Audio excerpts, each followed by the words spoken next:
राज्यों के नतीजे 24 का सेमीफाइनल। क्या होगा कल आने वाले नतीजों का यूपी की सियासत पर असर? मध्य प्रदेश राजस्थान में कांग्रेस के खिलाफ सहयोगी दल लड़े।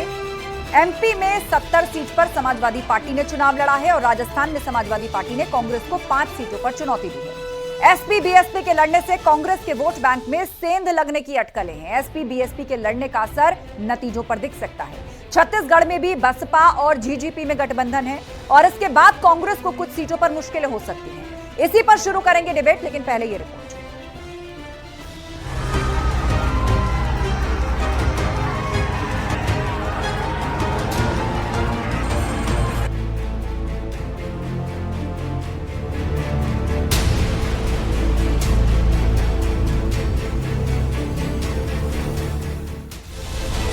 चार राज्यों के नतीजे 2024 का सेमीफाइनल। लोगों ने विशेष तैयारी की है और उसी तैयारी के आधार पर मैं कह सकता हूं कि भारतीय जनता पार्टी मोदी जी के नेतृत्व में उत्तर प्रदेश की 100% सीटें जीतेगी। एनडीए को कितनी चुनौती देगा इंडी गठबंधन?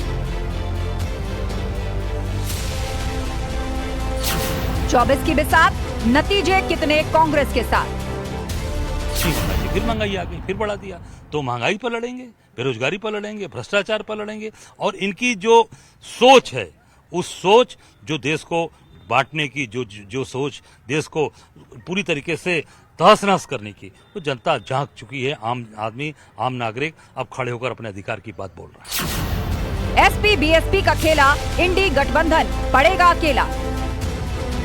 के लिए विशेष तौर से मध्य प्रदेश, राजस्थान, छत्तीसगढ़ के लिए खुशियों का दिन होगा, विकास के शुरुआत का दिन होगा, कमल के फूल का दिन होगा और यह तीनों राज्यों में भारतीय जनता पार्टी पूरे बहुमत के साथ अपनी सरकार बनाएगी। और हम लोगों को कल की मतगणना का इंतजार है। आशा और विश्वास है कि माननीय प्रधानमंत्री श्री नरेंद्र मोदी जी के कुशल नेतृत्व में 4 राज्यों के नतीजों से किसे फायदा, किसे नुकसान? समाजवादी पार्टी मध्य प्रदेश में विधानसभा चुनाव लड़ने के बाद अब लोकसभा चुनाव की भी तैयारी कर रही है। ऐसा यूं हो रहा है क्योंकि समाजवादी पार्टी ने मध्य प्रदेश में अपना कार्यालय बनाने का फैसला ले लिया है। यही नहीं, मध्य प्रदेश में समाजवादी पार्टी के नाम से वहां पर जमीन भी खरीद ली गई है।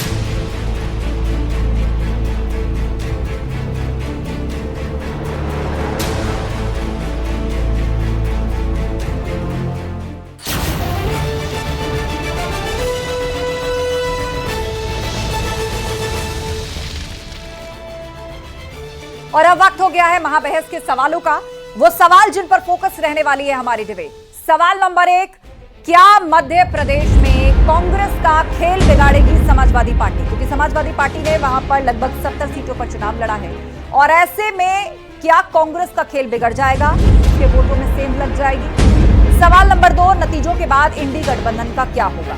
क्योंकि जो राष्ट्रीय स्तर पर इंडी गठबंधन बना है उसमें कांग्रेस और समाजवादी पार्टी सहयोगी दल है, लेकिन स्टेट में अलग अलग चुनाव लड़े हैं। सवाल नंबर 3, एनडीए को कितनी चुनौती देगा इंडी गठबंधन? कल जो 4 राज्यों के नतीजे आ रहे हैं उससे बहुत हद तक तस्वीर साफ हो जाएगी और इंडी गठबंधन के भविष्य का भी फैसला या उसका कोई संकेत भी निकलेगा। इस पर चर्चा के लिए हमारे साथ डॉक्टर कौशल कांत मिश्रा है, प्रवक्ता बीजेपी। प्रदीप भाटी जी हमारे साथ जुड़ गए, समाजवादी पार्टी के प्रवक्ता। सचिन रावत जी हमारे साथ है, प्रवक्ता कांग्रेस। और राजनीतिक विश्लेषक निरंजन पोद्दार जी भी हमारे साथ हैं। आप सभी मेहमानों का बहुत बहुत स्वागत है। तो सीधा सवाल शुरुआत आपसे कर रहे हैं प्रदीप भाटी जी।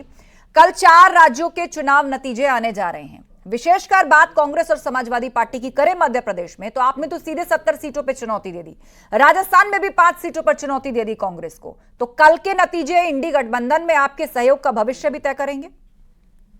जी धन्यवाद आस्था जी। कल का चुनाव, कल का जो रिजल्ट आएगा निश्चित ही वो बड़ा सुखद होगा। भारतीय जनता पार्टी लगभग 4 राज्यों में अपनी चुनाव हारने जा रही है और हम भी एक राजनीतिक दल है, हम भी अपना विस्तार करने के लिए उतरे हैं।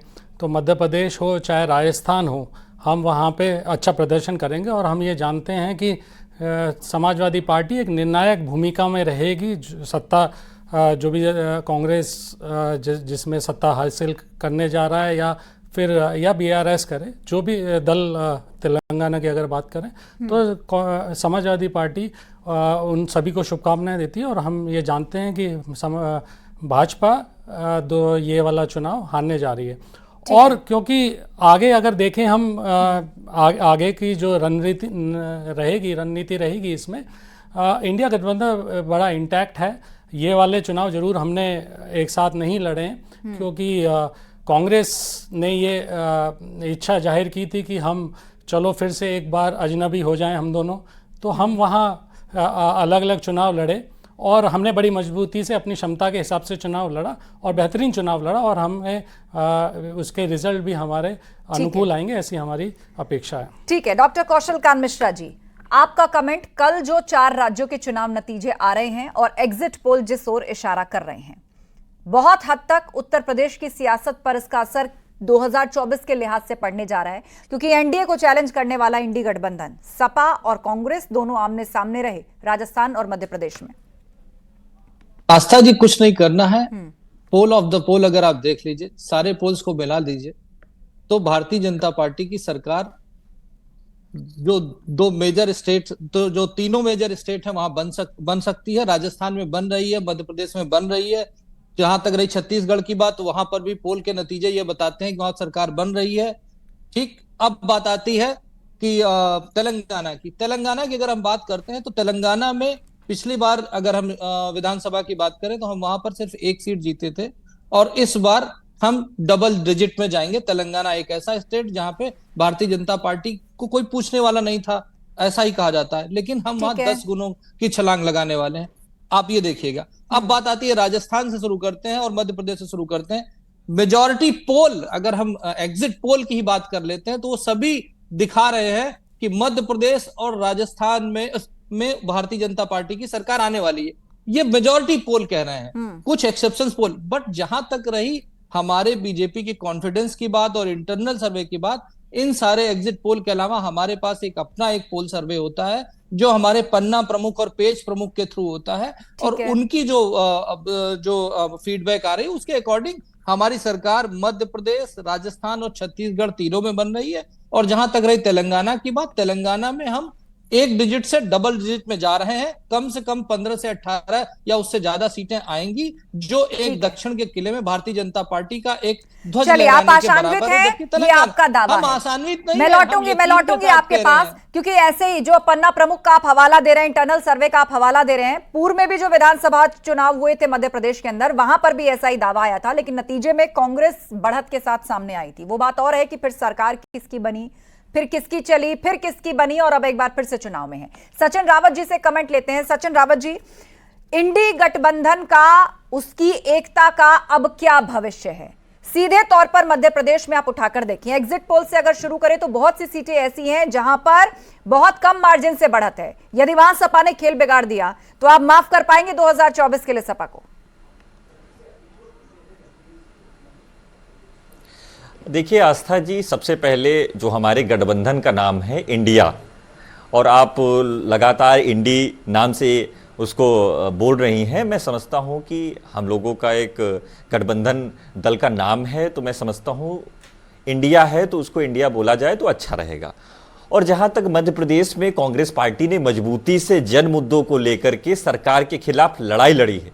श्री कमलनाथ जी के नेतृत्व में हम लोगों ने पिछली बार ही सरकार बनाई थी, लेकिन कुछ नेताओं की वजह से हम लोगों की सरकार वहां चली गई थी, लेकिन जनता के दिल में जो कांग्रेस पार्टी ने जगह बनाई थी, मैं समझता हूं कि कहीं ना कहीं जो कल परिणाम आएगा वो कांग्रेस पार्टी के पक्ष में होगा।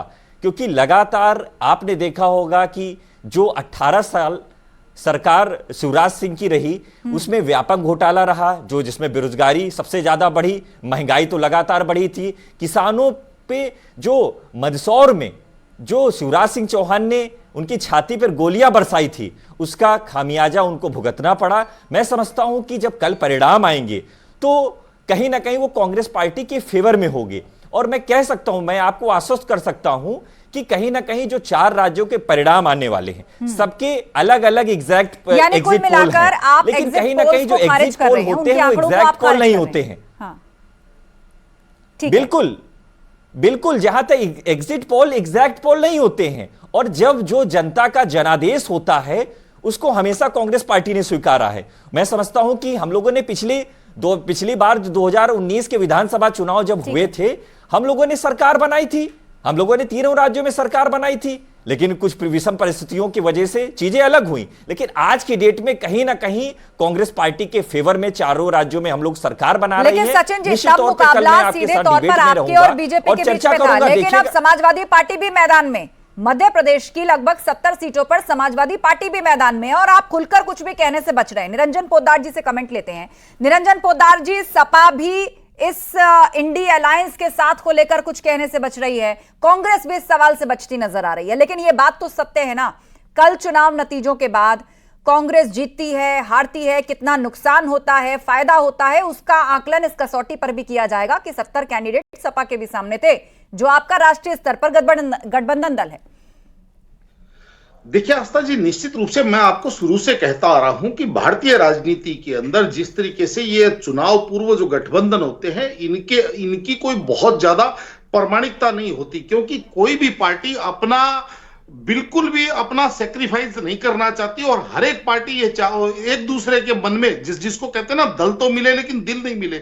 और जिस तरीके से अभी आपने देखा होगा कि मध्य प्रदेश के चुनावों से पहले कितनी खटास और कितनी कड़वाहट और जिस तरीके से बयानबाजी हुई, चाहे वो मध्य प्रदेश के अध्यक्ष कमलनाथ जी हों और अखिलेश जी के बारे में जिस तरीके से बोला गया, और उसके बाद में उनके लिए चिरकुट और पता नहीं क्या क्या शब्दों का इस्तेमाल किया गया। तो कहने का तात्पर्य यही है आस्था जी, और निश्चित रूप से जो गठबंधन उस समय जो बन रहा था, वो कहीं ना कहीं ये देख करके बन रहा था कि भाई जैसे तैसे। लेकिन निरंजन जी, ये गठबंधन जो होते हैं, ये नफे नुकसान की नींव पर बहुत ही कभी कभी बहुत मजबूती से और कभी कभी बहुत हल्के से टिके होते हैं। अब अगर एग्जिट पोल के नतीजे एग्जैक्ट पोल में कन्वर्ट हो गए, कांग्रेस हार गई, तो अब बताइए राष्ट्रीय स्तर पर कितनी सहयोगी पार्टियां जो अभी तक दावा कर रही कांग्रेस के साथ नजर आएंगी?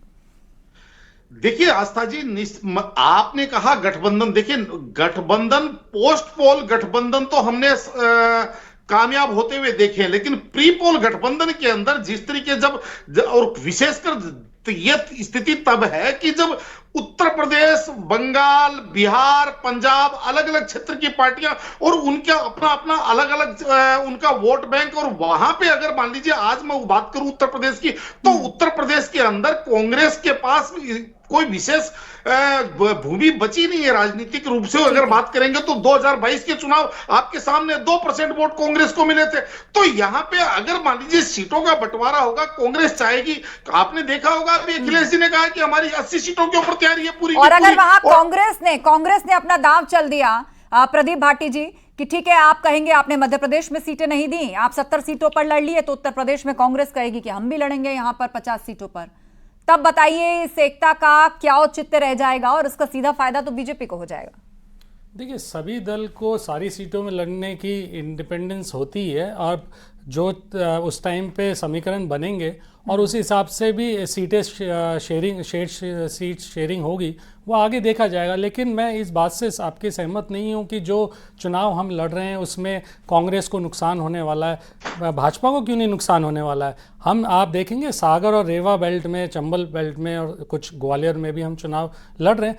सागर और रेवा बेल्ट तो पूरी ही भाजपा ने 2018 में जीती थी, और चाहे वो राजस्थान हो, वहाँ पे भी हम 5 सीट जो लड़े हैं, मोस्टली वही सीटें जिस पे या तो इंडिपेंडेंट जीत के आए हैं, या मुकाबला भी इंडिपेंडेंट का इंडिपेंडेंट से रहा है, या भाजपा का मुकाबला रहा है इंडिपेंडेंट से, या ऐसी स्थितियों में सीटों पे वो रहा है। तो हम ये बिल्कुल इस आकलन पे ना पहुँचें कि जो हम चुनाव में जो हमें वोट मिलेगा वो कांग्रेस के उस शेयर में से मिलेगा, वो भाजपा के शेयर से मिल सकता है। और देखिए, मुद्दे भी बहुत सिमिलर रहे हैं। इसके साथ साथ हम राजस्थान में भाजपा चुनाव लड़ी, पेपर लीक से लेके भ्रष्टाचार से लेके महंगाई से लेके महिला अपराध तक लेके। उत्तर प्रदेश तो इस बात का जग जाहिर प्रमाण है कि किस तरह से ये सारी चीज़ें उत्तर प्रदेश में हुई, भ्रष्टाचार से लेके जहाँ पे घोटाले, सचिवालय भर्ती घोटाला होते हैं और ऐसे बहुत से घोटाले होते हैं, और महंगाई तो पूरे देश में व्यापक फैली हुई है। इस तरह से महिला अपराध में हम सबसे ज़्यादा नंबर्स में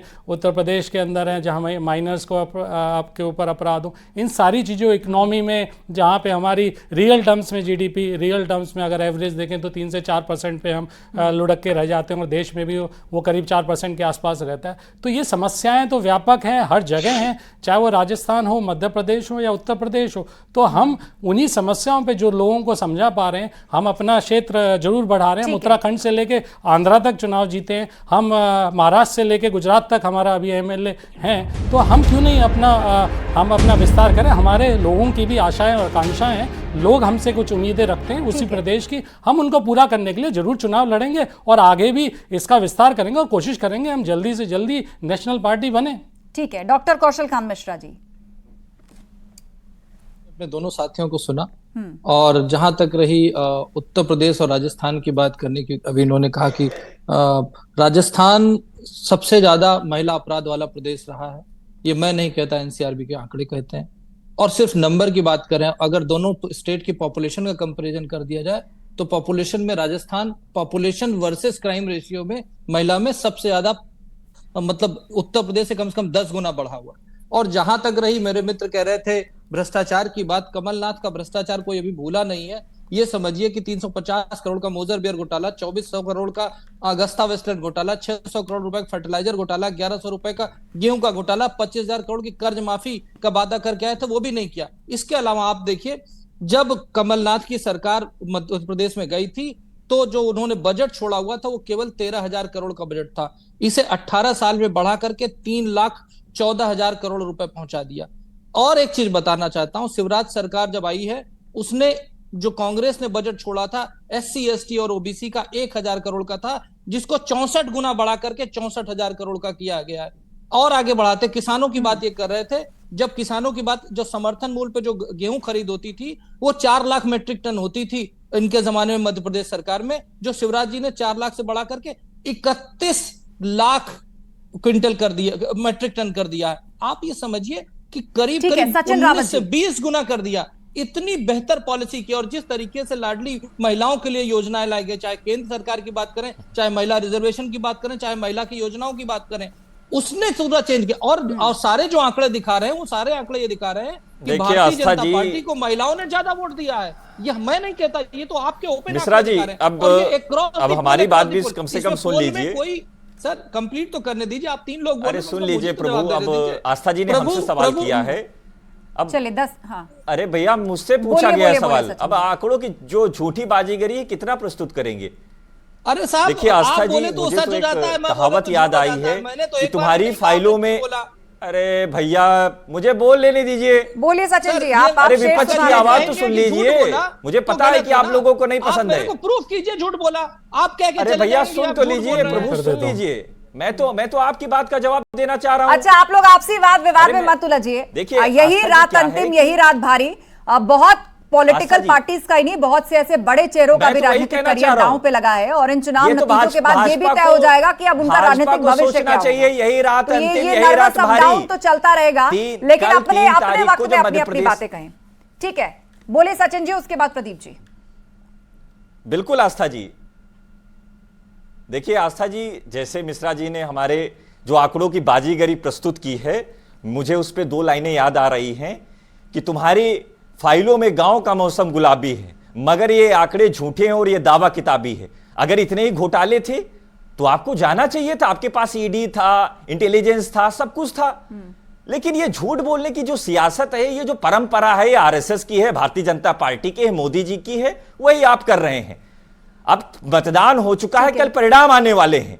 आपको पता है कि उज्जैन में जो हमारे महाकाल की नगरी है, उसमें इन्होंने महाकाल कॉरिडोर के नाम पर जो भ्रष्टाचार किया है। चलिए, वो सारे मुद्दे आपने चुनाव में उठाए। तूफान में आपने देखा होगा जिस तरह से वहां पे अस्त व्यस्त हो गया है, उसमें आपने देख लिया होगा कि क्या घोटाला आपने किया। आप धर्म के नाम पर घोटाला करते हैं, ये सबसे बड़ी बात है। जी देखिए, अभी मिश्रा जी कह रहे थे कि किसानों की हालत के बारे में बात कर रहे थे, ये तो हर किसान को मालूम है। और जब ये ऐसी बातें करते हैं, आंकड़े देते हैं, तो उनके जख्मों पे मरहम लगाने की बजाय नमक छिड़क देते हैं।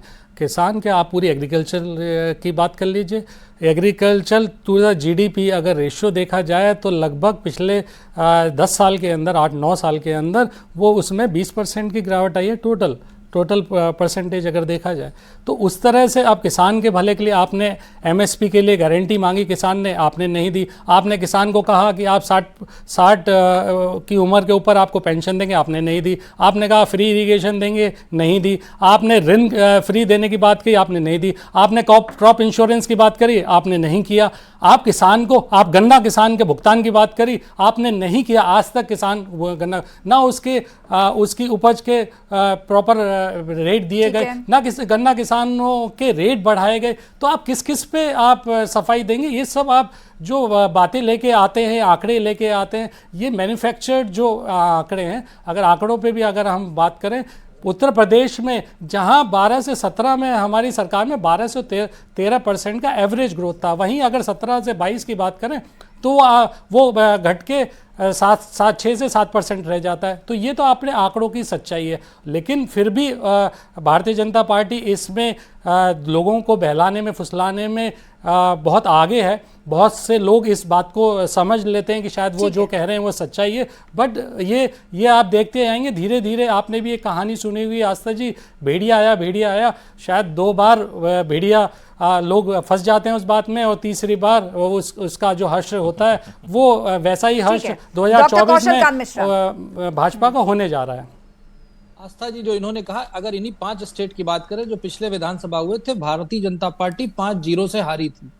लेकिन उसके तुरंत बाद राजस्थान में जो लोकसभा चुनाव 25 में से 25 भारतीय जनता पार्टी ने जीती, मध्य प्रदेश में 29 में 27 भारतीय जनता पार्टी ने जीती, छत्तीसगढ़ में 13 में से 10 भारतीय जनता पार्टी ने जीती, तेलंगाना में हमें 1 सीट पे जीत मिली लोकसभा में।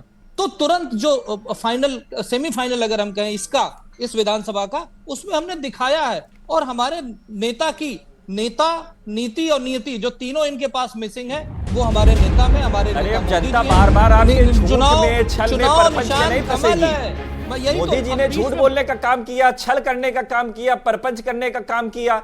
चिंता ना कीजिए, कितना झूठ बोलेंगे? एक बार तो जनता को आपने बरगला लिया, अब बार-बार जनता आपके बरगलाने में नहीं आने वाली है मिश्रा जी। ये तो जनता को भी पता है कि आप लोगों ने जो कहा वो डिलीवर नहीं कर पाए। धरातल पे क्या डिलीवर किया, ये भी तो कम से कम आप बताइए ना। अच्छा ठीक है, अब उनका जवाब सुन लीजिए कि 2 करोड़ रोजगार देंगे, लेकिन आपने रोजगार छीनने का काम किया। हमारी जो नवरत्न कंपनियां थी, उनको जितनी भी नवरत्न कंपनियां थी, उनको आपने प्राइवेटाइजेशन कर दिया, सब अडानी को दे दी। मध्य प्रदेश में ये अडानी वाली सरकार मत थोपिए। कौशल कांत जी, आपका जवाब जानती है कि जो जनता, ये मुद्दे आपने चुनाव में उठाए हैं, इन मुद्दों पर आपने चुनाव लड़ा है, जनता ने उस पर अपना नतीजा भी सुना दिया है। बस वो देश के सामने कल सामने आने जा रहा है। बस कुछ घंटे और हमें इंतजार करना होगा। डॉक्टर कौशल कांत, बिल्कुल सही आस्था जी, कुछ घंटे का इंतजार हमें चाहिए। उसके बाद कांग्रेस को उनका आईना देखने को मिल जाएगा। जिस तरीके से उत्तर प्रदेश में कांग्रेस का हाल हुआ है, वही हाल राजस्थान में होने वाला है, और वही हाल मध्य प्रदेश में होने वाला है। और जो मेरे मित्र बोल रहे हैं, यही रात भारी मिश्रा जी, इनके पास, आप चिंता करिए, हम लोगों को चिंता करने की जरूरत नहीं, हम लोग आश्वस्त हैं। यही रात हम लोग 4 राज्यों में सरकार बनाने जा रहे हैं। अच्छी बात, हमारी शुभकामनाएं हैं। वही तो मैं कह रहा हूं कि हम लोग पूरा आश्वस्त हैं, हम लोग सरकार बना रहे हैं 4 राज्यों में। आप अपनी चिंता करिए, क्योंकि आपको जनता ने नकार दिया, जनता ने नकार दिया आपको। और जिन्होंने, अरे करप्शन तो भैया आपने किए, 18 सालों में करप्शन आपने किए, कौन सा ऐसा करप्शन बचा है? मामा की सरकार जाने वाली है, मध्य प्रदेश की बात हुई, राजस्थान की बात हुई, बात अब छत्तीसगढ़ की भी कर लेते हैं। ठीक है, शांत हो जाइए कौशल कांत जी। निरंजन पोद्दार जी, समाजवादी पार्टी और कांग्रेस दोनों के ही कैंडिडेट सामने सामने राजस्थान में भी नजर आए, मध्य प्रदेश में भी। अब देखिए बसपा ने क्या किया है इस पूरे चुनाव में। छत्तीसगढ़ में आप उठाकर देखिए तो जीजीपी से गठबंधन कर लिया छत्तीसगढ़ के लिए, तो अब यहां भी क्या कांग्रेस को नुकसान पहुंचाएगा हाथी? देखिए आस्था जी, निश्चित रूप से आपको मैं बता रहा हूं कि जिस तरीके से भारत की राजनीति को आप देख रहे हैं, और इसके अंदर आप ये भी देखेंगे कि कल जिस तरीके से नतीजे आएंगे और उसके नतीजों के बाद में कैसे भाषाएं बदलती हैं, ये भी आपको देखनी पड़ेगी। क्योंकि हमने देखा है पिछले 10 वर्षों के अंदर जिस तरीके से लोकतंत्र को खतरे में बताया गया, कि जिस तरीके से राहुल गांधी जी ने विदेशों में जाकर के कहा कि भारत के अंदर लोकतंत्र के ऊपर कब्जा हो गया, कभी ईवीएम पे बिल फाड़ा गया, कभी किसी चीज के ऊपर बिल फाड़ा गया। कहने का तात्पर्य है, और अभी भी जिस तरीके से बात करते हैं कि जनता को भरमा दिया गया, जनता को बहका दिया गया, जनता को बेवकूफ बना दिया गया, मेरा ये मानना है कि ये जनादेश का अपमान है। और चलिए, ऐसा कहना राजनीतिक चुनावी पार्टी- मंचों से एक रिवाज सा है निरंजन पोद्दार जी। पार्टी कोई भी हो, कोई किसी के विरोध में लड़ रहा हो, उस तरह की बातें कही जाती हैं, लेकिन जो रिकॉर्ड मतदान हुआ है उन स्टेट्स में, उसके आंकड़े को उठाकर देखें तो ऐसा लगता है कि जनता बिल्कुल तय करके आई है कि उसको क्लियर कट मेजॉरिटी वाली सरकार बनवानी है। ऐसी मंशा इससे जाहिर होती है। बहरहाल कुछ घंटों का इंतजार। और आप सभी पैनलिस्ट का शुक्रिया इस चर्चा में शामिल होने के लिए। तो कुल मिलाकर समाजवादी पार्टी और बसपा के लड़ने से कांग्रेस के वोट बैंक में सेंध लगने की अटकलें हैं, लेकिन इसका असर नतीजों पर कितना पड़ेगा उसके लिए थोड़ा इंतजार और करना होगा। महाबहस में इतना ही। खबरें लगातार जारी हैं, आप जुड़े रहिए हमारे साथ। नमस्कार।